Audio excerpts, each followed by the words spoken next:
오비디우스의 메타모포스에서는 다음과 같은 구절이 등장합니다. 다른 동물들은 모두 고개를 숙이고 대지를 바라보지만 신은 인간에게만 위로 들린 얼굴을 주며 별을 향해 얼굴을 들어 하늘을 보라고 명령했다. 저는 이 표현에 전적으로 공감합니다. 흔히 인류가 직립보행을 하게 되면서 얻게 된 혜택으로 자유로워진 두 손, 그리고 도구를 쓸 수 있는 능력을 얻은 것이라고 이야기하죠. 하지만 그보다 더 중요한 발전은 바로 곧게 세워진 허리 덕분에 다른 동물들보다 훨씬 편하게 밤하늘을 올려다보는 존재가 되었다는 겁니다. 덕분에 우린 밤하늘을 신경 쓰고 살아가는 존재가 될 수 있었죠. 눈앞에 과일이 언제 익는지, 맹수는 언제 쳐들어오는지 살아남기 위한 고민의 해답을 밤하늘에서 찾기 시작했습니다. 태양과 달, 그리고 별이 알려주는 길을 따라가며 인류는 위협을 피하고 풍요를 기다릴 수 있었죠. 약 20만 년 전 인류의 허리가 세워졌던 바로 그 순간부터 천문학이 시작되었던 겁니다. 우주먼지의 현자타임즈, 별빛을 통해 과거, 현재, 그리고 미래가 연결되고 있는 이 놀라운 우주의 이야기를 소개합니다.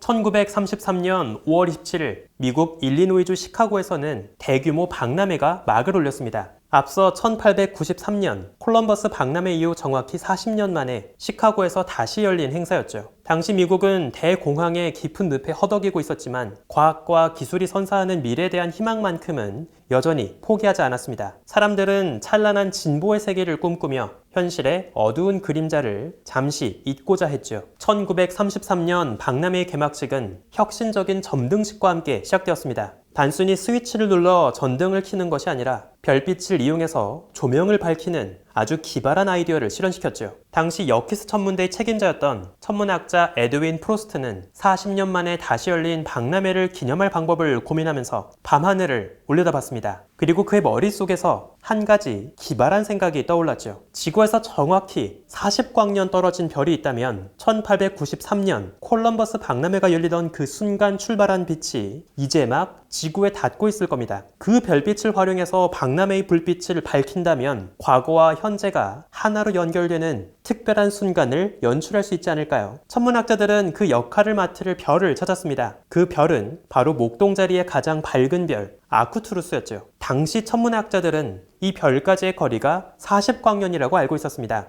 무엇보다 박람회가 열리는 5월의 밤하늘에서 아주 쉽게 볼 수 있었죠. 만약 그 별 곁에 어떤 존재가 살고 있다면 그들이 지금 바라보는 지구의 모습은 1893년, 40년 전에 박람회가 한창 열리고 있던 장면이었을 거라 생각했습니다. 1930년대 당시는 광전지 기술이 급속도로 발전하고 있었습니다. 빛을 전기로 변환하는 이 기술은 이미 천문학에서 망원경의 감도를 높이는데 널리 사용되고 있었죠. 박람회 개막식을 완벽하게 연출하기 위해서 총 4곳의 천문대가 협력했습니다. 프로스트가 있던 여키스 천문대 말고도 일리노이 대학교의 천문대, 하버드 대학교의 천문대, 그리고 엘리게니 천문대가 모두 힘을 모았죠. 혹시라도 한 곳의 밤하늘이 흐려질 경우를 대비한 아주 철저한 준비였습니다. 1933년 5월 27일 저녁 해가 저물고 개막식이 시작되었습니다. 박람회의 총괄을 맡았던 루퍼스 C. 도스는 3만 명이 넘는 군중 앞에서 웅장한 목소리로 이렇게 선언했지요. 우리는 1893년 위대한 콜럼버스 박람회의 순간을 되새깁니다. 그 찬란한 아름다움을 다시 경험하기 위해서 40년 전 출발한 빛을 맞이하려 합니다. 아쿠투루스에서 날아온 이 빗줄기는 우리의 경례를 밝히고 박람회의 기계를 움직이는 신비로운 힘이 될 것입니다. 그의 말은 마치 오래전 문명을 이끌던 제사장이 군중들 앞에서 하늘의 신비로운 기운을 약속하며 신성한 의식을 거행하는 모습을 떠올리게 했습니다. 연단 위에서 그는 군중을 향해 손을 뻗었고 우주의 힘이 이 순간과 연결될 것이라 선포했죠. 무대 옆에는 거대한 스피커와 전광판이 자리 잡고 있었습니다. 그 아래에는 4곳의 천문대의 위치가 표시된 미국 동부 지역 지도가 걸려 있었죠. 그리고 마침내 오후 9시 15분 4개의 망원경이 동시에 아쿠투루스를 겨냥했습니다. 망원경을 통해 모은 별빛이 광전지에 닿았고 전류가 생성되었습니다. 이 전류는 전신선을 타고 박람회장의 조명으로 흘러들었고 찰나의 순간 어둠에 잠겼던 공간은 눈부신 빛으로 가득 찼습니다. 그리고 사람들은 환호성을 질렀지요. 그날 이후 박람회가 열리는 매일 밤 같은 방식으로 점등식이 진행되었고 사람들은 별빛이 만든 마법 같은 순간에 매료되었습니다. 어쩌면 1893년 과거와 현재 그리고 미래가 별빛을 통해 연결되는 아주 멋진 순간이었지만 또 한편으로 1933년 박람회 당시의 순간은 천문학자들에겐 그리 달갑지 않은 순간이었을지도 모릅니다. 그날을 기점으로 인류는 밤하늘의 어둠에서 벗어났고 인공 조명으로 환하게 빛나는 새로운 세상으로 진입했기 때문이지요. 박람회장을 가득 채운 수만 개의 전구의 불빛은 밤하늘까지 뻗어나갔고 희미한 별빛은 점차 잠식되었습니다. 인류는 밤하늘의 별빛을 따서 가로등을 세운 셈이죠. 고대 전설 속 프로메테우스는 인간에게 신의 불씨를 건네주었습니다. 그 대가로 제우스는 그를 거대한 바위에 묶어두고 독수리가 그의 간을 매일 갉아먹도록 하는 끔찍한 형벌을 내렸죠. 1933년 시카고의 박람회장은 다시 한번 천상의 불씨를 가져온 인간들의 경쟁으로 뜨거웠습니다. 두 명의 라이벌 조지 웨스팅하우스와 토머스 에디슨이 있었죠. 미국 전역에 자신의 전봇대를 세우기 위해 다투었던 두 사람은 당시 박람회 현장에서도 아주 치열했습니다. 당시 미국에선 직류 전기가 널리 쓰이고 있었는데요. 이건 전부 에디슨이 독점하고 있었죠. 하지만 웨스팅하우스는 니콜라 테슬라가 제안한 교류의 가능성을 간파했고 더 효율적이고 저렴한 시스템을 제시했습니다. 결국 박람회장의 전기 공급 사업은 웨스팅하우스가 차지했죠.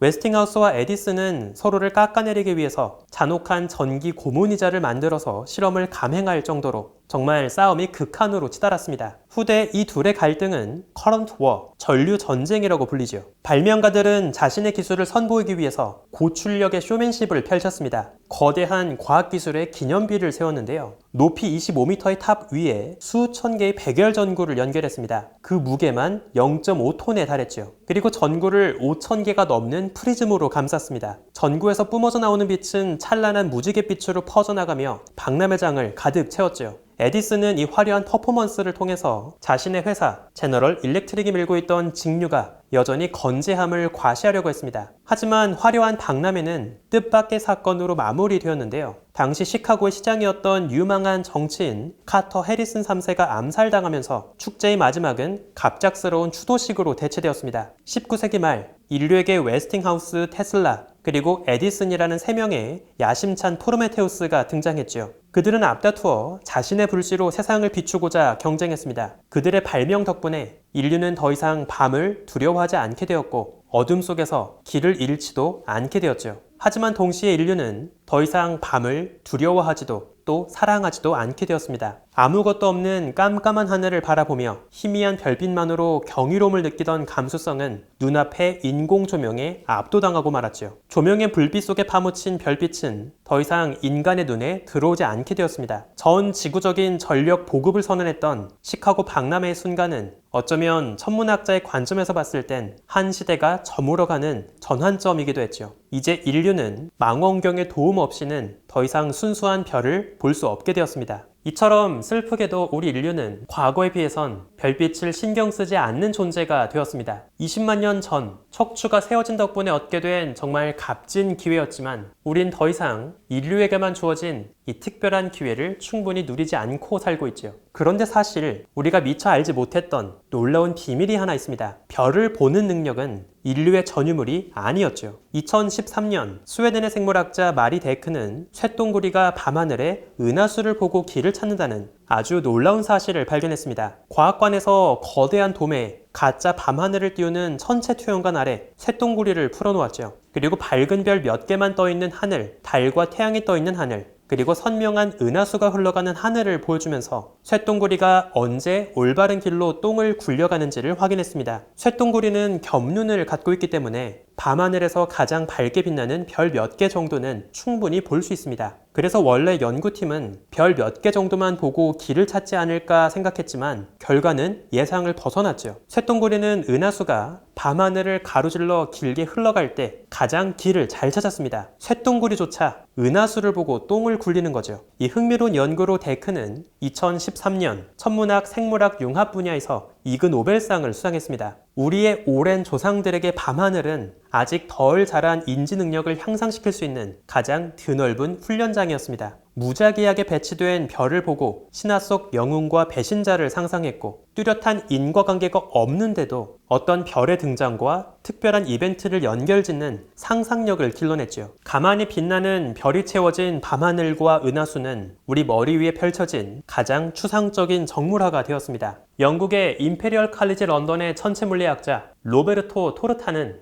왜 인류가 지구의 지배종이 되었는지에 대한 물음에 대해서 그 해답을 밤하늘에서 제시합니다. 트로타의 신간, 우리는 별에서 시작되었다는 그 비밀을 아주 섬세하고 따뜻하게 들려주죠. 저 우주먼지가 직접 감수를 보면서 책을 쓰는 저자로서 참 질투나는 책이기도 했습니다. 약 2억 년 전 속시식물이 등장하고 꽃과 열매가 지구를 뒤덮었습니다. 이에 대해 인류학자 로렌 아이슬리는 꽃잎 한 장의 무게가 세상의 얼굴을 바꾸었다고 표현했죠. 마찬가지로 20만 년 전 하늘을 향하기 시작했던 인류의 눈동자에 내려앉은 별빛의 무게, 그 작은 광자 하나의 무게는 인간의 마음을 끌어올렸습니다. 저 우주먼지가 직접 썼던 이 신간의 추천사를 여러분께 들려드리면서 별빛으로 연결된 우리의 과거, 현재, 그리고 미래 이야기를 마무리하겠습니다. 부디 다른 동물들이 이 책을 훔쳐보지 않기를 바랍니다. 호모사피엔스가 어떻게 이 행성의 지배종으로 자리 잡을 수 있었는지, 밤하늘에 숨겨놓았던 인류의 비밀을 말 그대로 천기누설하는 책이기 때문입니다. 그리고 어쩌면 우린 그 비밀을 적어도 이미 쇳덩구리에겐 들킨 건지도 모르겠습니다. 우주먼지의 현자타임즈, 오늘은 여기에서 마칩니다. 구독과 좋아요도 부탁드릴게요. 우주먼지 여러분, 감사합니다. 안녕.